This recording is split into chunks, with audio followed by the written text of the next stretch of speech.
Jesus came to this earth and revealed the love of God.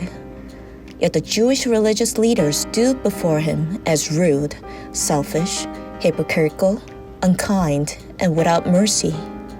They hated him. For their long-hidden false nature was laid bare by his words and deeds. Though they were regarded as holier than others and received people's respect, in truth, they bore a status already destined for destruction. Jesus said, "This is the condemnation, that the light has come into the world, and men loved darkness rather than light, because their deeds were evil. For everyone practicing evil hates the light and does not come to the light, lest his deeds should be exposed. But he who does the truth comes to the light, that his deeds may be clearly seen, that they have been done in God." The Jewish leaders hated Jesus, who came as the light, and committed evil against him. In doing so, they were in fact confirming their own condemnation. Such a tragedy that God's love becomes a means of condemnation is not confined to the Jewish leaders of the past. Even among today's believers, there are those who dislike, reject, and turn away from Jesus.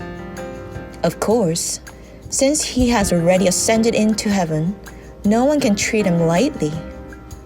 Yet many dislike the Lord's command to manifest the evidence of life through good works, and they try to avoid it.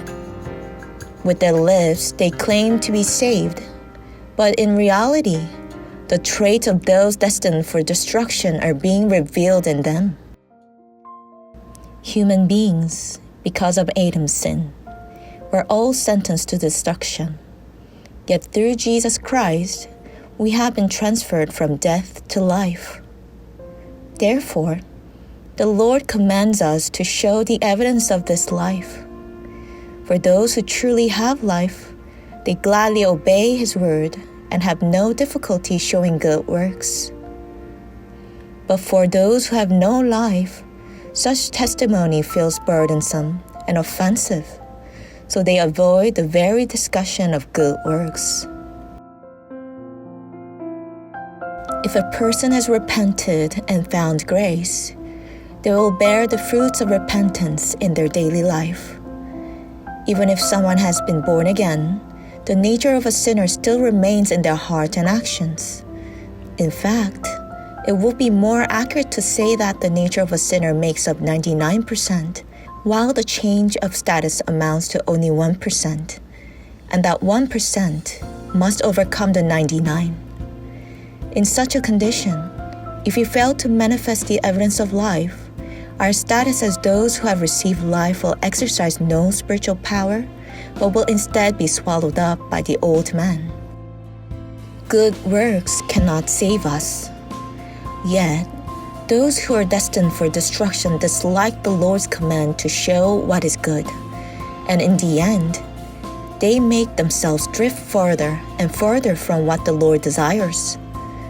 If we have truly been transferred from death to life, now, as the Lord reveals his love to us, then at once, the response he desires will rise from within us. So how is your heart today? What response is rising in you before the love of the Lord?